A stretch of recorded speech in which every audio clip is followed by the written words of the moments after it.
This first band, Darryl, D.M.C. McDaniels, and Darryl makes comics, and hey, what's up, y'all? Chief, Edgardo Miranda Rodriguez. What's up, everybody? And they're going to talk to you guys about... What's up, Los Angeles? We're going to talk about their brand new comic book company. Yes, which is like the heart, I mean, you guys have a brand new comic book company. Yes, Darryl makes comics, even though Darryl doesn't make comics by himself. Right. He's got a couple people on the team. And are those, each issue is like an oversized issue and then it comes out in like a trade? Or? No, we had the regular size. This is issue number 1 right. of Darryl Makes Comics Universe. Issue number 1 of the regular size sold out, which is a good thing. But this is a special edition, giant size, king size, because I'm the king of rock, king size edition with a couple of extras on the inside, because we like to do it big for y'all. And that is issue number 2. We did 2 different covers. One artist is Humberto Ramos, and the other artist is Bill Sienkiewicz. Wow. And we did that because if you remember, when Run-D.M.C put out the Raising Hell album, we had 2 different covers. So we're trying to keep it familiar, we're trying to keep it fun, and we're trying to test your wits. And one of the things we love to do to showcase the artwork is actually print the books with gatefold covers. So it's not just a cover literally on the front of the book, but it's an actual experience, because one of the things that we do with our publishing company that sets us apart from other publishing companies, we tell our stories from New York City, but to make it more authentic, we actually bring in a lot of graffiti artists to collaborate with a lot of the established comic book artists. So when you have this cover, you're looking at a cover that's also incorporating wild style graffiti. And to really get that experience, you need to have a full gatefold cover to really appreciate the artwork.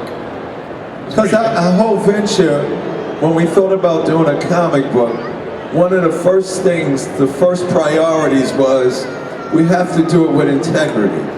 And the second thing was, do it as a tribute and a celebration of comic book culture.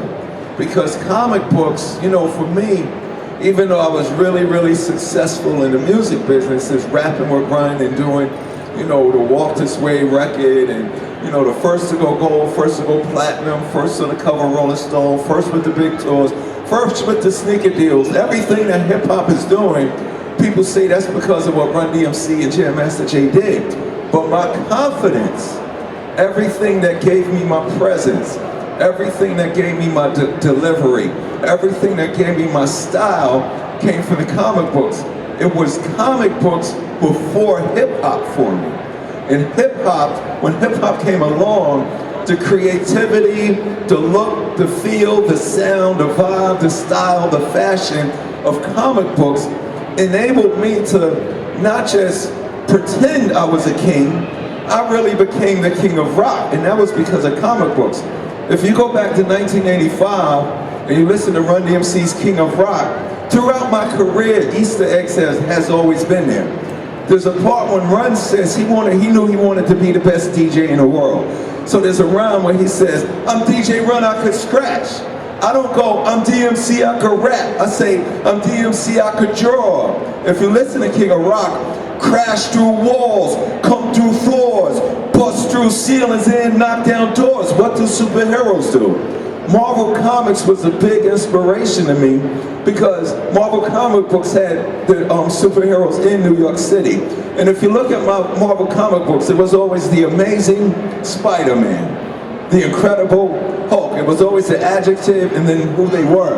I became in hip hop literally the devastating, mic-controlling D.M.C, the microphone masters. Thor is the son of Odin. So I said, yo, you know what? I'm gonna be son of Byford, brother of Al. Banner's my mother and Run's my pal. It's McDaniel, not McDonald's. These rhymes are Darryl's, those burgers are Ronald. I ran down my family tree, my mother, my father, my brother, and me. So everything that I did on my records, thank you. Everything on my records, my personality, my look, my delivery, my presence, I was pretending to be the most dominant being in this world of hip hop. And because of comic books, it allowed it to come true. So every time somebody's listening to that and thinking they're the coolest person on the street, they're just listening to a giant nerd. Yes, king of the geeks. Forget the Greek god. I am a geek god. I get to speak hard because I hit the beach hard. To see this belt buckle, I wear it all day. And every time that you see me, I am chilling with Jay. It's just a simple dedication to my mom and my dad. And for your information, don't get me mad. Don't treat me like I'm soft just because I'm a nerd. Because I rip the effing head off. And that is my word. I'd like to have you on our side. I'm glad you're on our side. The jocks can have whoever. I like that you're on our side. That's amazing. Yes, good side to be on. Who was the DMC that got into comics? Like, who was that Darryl? This little Darryl McDaniels. I went to Catholic school my whole life. So growing up in Hollis, Queens, New York, it was kind of horrible. Because I'm a Catholic school kid, you wear a uniform. So right away you're advertising that you go to Catholic school. And the public school kids is funny. They see the Catholic school kid in a uniform, and this is what they thought. Oh, you got a uniform on. You go to Catholic school. Your mother and father paid for you to go to school. Run it. So I got my lunch money taken. I used to wear glasses every day of my life. So back in the days, wearing glasses wasn't cool. My whole life was, hey, 4 eyes, pop upside my head. Did you see that? So when I wasn't in school, it was cool. But when I got home, the best world that was perfect, the world that was complete, the world where I was incredible, the world where I was untouchable was the comic books. It was a place where I was able to go away and get away from the harsh realities of being a young man growing up in Hollis, Queens, New York. But that being said, comic books also did something special for the school kid. Because remember, in the 60s and 70s, even the educators was always like, there's something wrong with the kids that read comic books. Don't let the kids read comic books. Because I was reading comic books every day, I was an excellent student. And why? In school, you learn about World War II, right? In school, you take the test.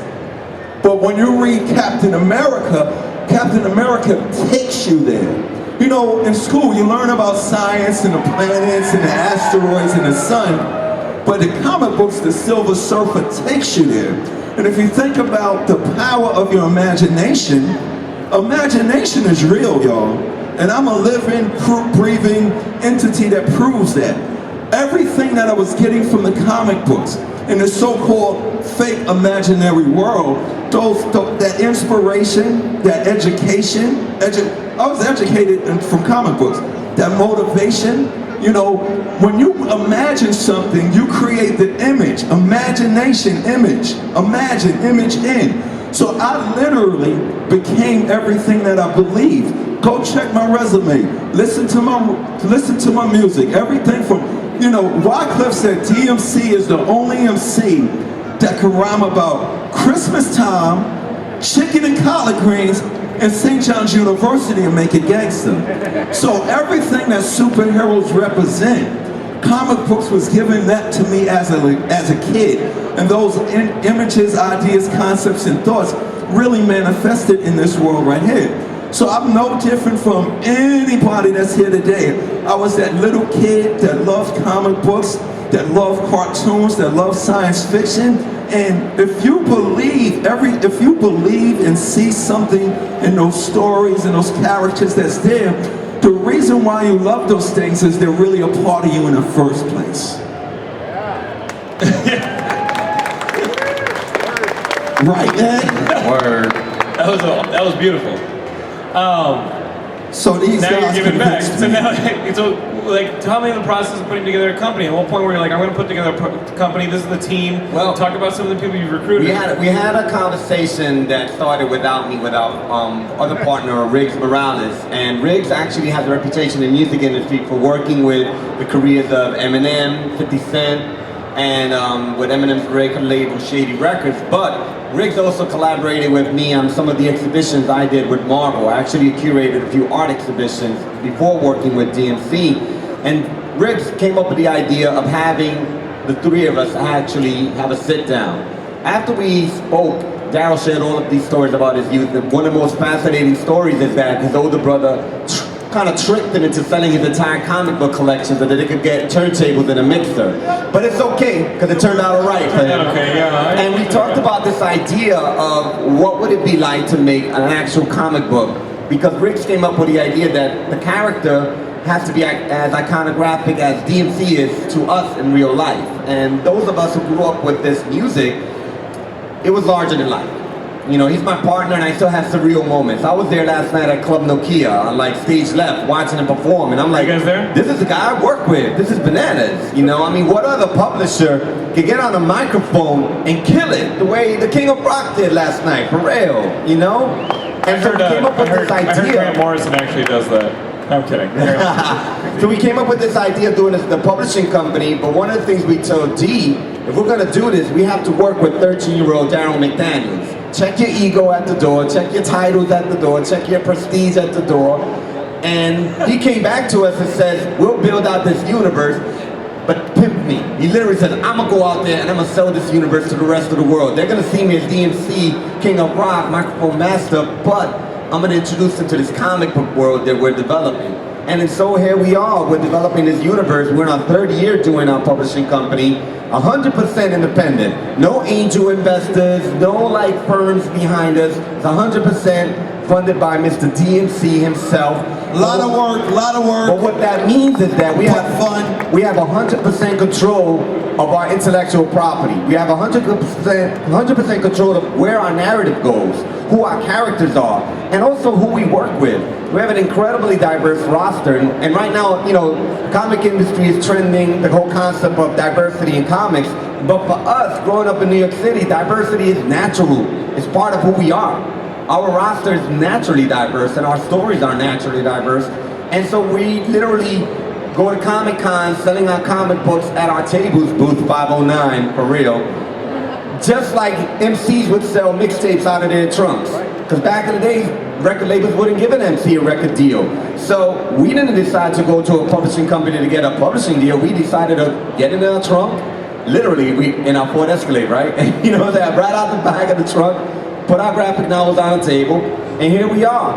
This is where we are, presenting it to the fans, and so far the response has been fantastic. I mean, from comic book resources to the New York Times, Comicsverse even gave us a 4.5-star review for our first book, and that's phenomenal to hear that. Yes, thank you so much. And the reason why it's working, like I said, we do it with integrity. When the reader comes into the DMC universe, you feel that you're a part of this universe. Right. When you look at hip-hop, there's not a generation gap between the older people and the younger people. It's an information gap. We don't have things where we communicate. If you use the arts and creativity as a force to bring people together who go through similar things, who live similar lives and do similar things, that's why in the book, the one edge that we did was, in this universe, my superpower is hip-hop and rock and roll. I am the baddest being in hip-hop. Not Jay-Z, not Eminem, not Run-D.M.C. Those guys are just rappers and MCs and celebrities, but I am the king of rock. Like Thor is son of Odin, I am the son of Bifrost. But in a comic book, what we did was, in this universe, DMC never becomes a musician because we keep it real. It'd be corny if you have a rapping superhero. Am I right, Ed? That would be so bad. In this book, it is me, Darryl McDaniels from Hollis, Queens, New York. I grow up Bifrost and Banners, my mother and father. I go to St. John's University. I graduate, I become a teacher because I'm all about education. But I never meet Run. In this universe, my superpower is rock and roll and hip hop. In the comic book universe, it's Darryl McDaniels, but I'm really a superhero. So you can relate to that because all the concepts, ideas, situations, storylines relate to young mothers and fathers, foster kids. We deal with homophobia. We deal with the politics. We deal with the economy. Domestic violence. We deal with domestic violence. And we don't do it in an after-school special. Again, Right, it's not an after-school special. It's something that's organic. It's part of our life, and it's seamlessly woven into the narrative that we come up with. And it gives the characters that much more depth. And one of the things that we do, working with a lot of the different artists that we have, I mean, we got artists that have worked in animation, like Chase Conley and Sungwoo Won, who worked on Black Dynamite, to artists who have worked with DC and Marvel, like Sean Crystal and Juan Doe. and as well as cover artists like Humberto Ramos and That's Mr. crazy. Kevitz. He's doing X-Men now. And it gives us That's a good amazing. balance to give us the credibility that we want so that we're taken seriously as publishers. And there's so many questions, but basically what you were saying was like the blueprint for Spider-Man. You know, we're not going to make this an episode. You know, each issue is not going to be a story about one issue. It's just going to be interwoven with the characters that are real. Exactly right. And did you read DC at all? I mean, I feel like there was that generational disconnect because DC would put in Metropolis, and you can't walk down the street of Metropolis, and Gotham, and now, but Stan would put his books in New York. The thing about Marvel and DC, I mean, like I'm biased. I'm more of a Marvel head. I did read DC, but I read more like Batman. But Batman had a little more grounding, even though he was a billionaire, you know. But the thing about Marvel is that Marvel's heroes had feet of clay. They had flaws, you know. And I think, and it was rooted in a real city. Like Darryl and I, we grew up in New York City. We grew up in different parts of the city, but Marvel Comics showed us like the entire city. You know what I mean? And what we're doing with our book is kind of like giving a tribute to that era that inspired us by showing the entire New York City, not just Midtown Manhattan, but the Bronx, Lower East Side, Brooklyn, Queens. But is DMC the only character in the book? No, he's not the only character. Is it like Spider-Man is to... I would never bore you with 1,000,000 issues of my boring behind. No, that's not going to happen. DMC is one of the characters in this universe. What we've done is we've actually carefully developed a lot of characters. This right here, for example, you have DMC, and he's on the Black Betty, which is his kind of like souped up ride, but on his side is actually Lax 6, and then you have this little b-boy martial arts crew called the Breaks. See, the thing is, our superheroes are coming from a b-boy perspective, a b-boy universe, because our influences are what we were influenced by. When John Buscema and Kirby created Heroes, they were inspired by pirate films and wrestling. We were inspired by b-boys and graph riders, so that's kind of like flows into MCs and graffiti artists. And that flows into our book. So it's all about expanding a universe with an amazing amount of characters, so that it isn't just a DMC book page after page. In fact, it isn't until the second book that you actually learn more about Darryl McDaniels, the teacher. Right. So it's really about building out a universe, and we're doing it very slowly, very carefully, so that we don't reveal everything. We haven't even revealed all of DMC's powers yet, because it's part of the narrative. We don't start with the origin, we start with the universe already in welcoming these characters and this kind of trend that's happening. It's like you woke up and you're in this 80s-like universe. It looks like the 80s, it feels like the 80s, it sounds like the 80s, and the reason why we chose the 80s was, let's be real, in the 80s, it was one of the most artistically creative times on the face of the earth. You had hip-hop in New York, you had punk rock in New York, you had Keith Haring, you had Basquiat, you had some of the greatest journalists, you know what I'm saying? There was just something about the 80s, along with all that hip-hop. If you was to go downtown, if you was to go to a club in the 80s, you would walk in there and you would see Basquiat, you would see the Ramones, you would see Lou Reed. People forget that Blondie was a punk rock band that made a record about a DJ called Grandmaster Flash. So for us, our world was all of the elements. That was Asian, Latino, Jewish, Italian, across the globe. Our art and our creativity and what we wore, what we read, what we looked. Kung Fu movies. Bruce Lee is like a god to us in hip hop, and everybody loves Bruce Lee. Bruce Lee was ahead of his time, because now the MMA is doing stuff that he was doing in Enter the Dragon. So what we're trying to say is, us geeks and us nerds were always here, but there was a lot of us that was ashamed to come out the closet. So when you get people like DMC from Run-D.M.C. and Tom Morello and Scott Ian, when you get the rock stars who are really, not the politicians, the rock stars, the musicians who are really the voices of the emotions of the people. Ed and Rick said, D, everything that you was able to do with your music for generations, even to this day, 5- and 6-year-old kids loving Tricky, we can do with this DMC universe, with this book. We want to bring fathers together. We want to bring mothers together. When Steven Tyler took the mic stand in a Walk This Way video and knocked down the wall, people told me, D, don't you know that really happened in real life? And I was like, really, it did? But that's what power is about. There's a superhero in all of us. So, I'm going to open it up to audience questions. There's a microphone back there. The one question I want to know is that a collection of single issues that are like distributed online or No. digital? It's all. That's the only way that those are distributed. Since we're a small publisher, what we decided to do, instead of doing single issues that would compete against the thousands of books that were coming out every month from other publishers, we decided to put out our book annually. So once a year, we put out a full-length graphic novel that has the equivalent of 5 issues inside. And the first full-length graphic novel came out last year, and the second book, which is here, debuts actually here at Comikaze, and it will be on sale internationally on December 2nd. So we're already in pre-production of book 3. And we're sticking to comics. If anybody has any questions about that, we're here to make comics, not movies, not cartoons, not toys. We're making comic books. So, very dedicated. Guys, there's a microphone right there if anybody has some questions for these guys about Darryl Makes Comics. Step right up if you have a put your question. hands up. She has the microphone right in the middle. And you can also challenge them to a rap battle if you'd like. We can do that back and forth. How much of the story is about what's really happening in your life? Well, actually, wow, that's a great question.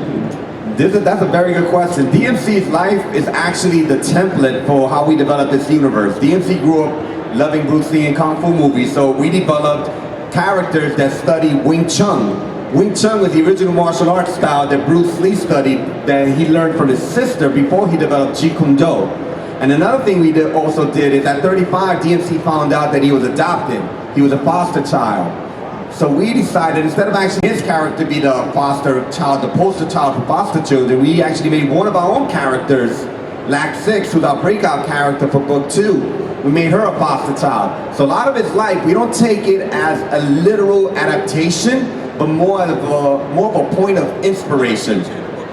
Right, and he's also a teacher in the book, which has always been one of his passions before hip-hop. He always actually wanted to teach. He loved English, he loved the language. That's why all my rhymes was about school. I'm DMC, be cool, go to school, don't mess with drugs and thugs and you'll be cool. You know what I'm saying? Because I knew education, I knew all the geeky, nerdy stuff makes you the most powerful individual on the face of the earth. So let's not get it twisted.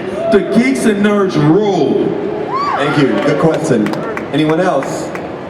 The microphone's right over here. Just race over to her. And, Anybody else have a question?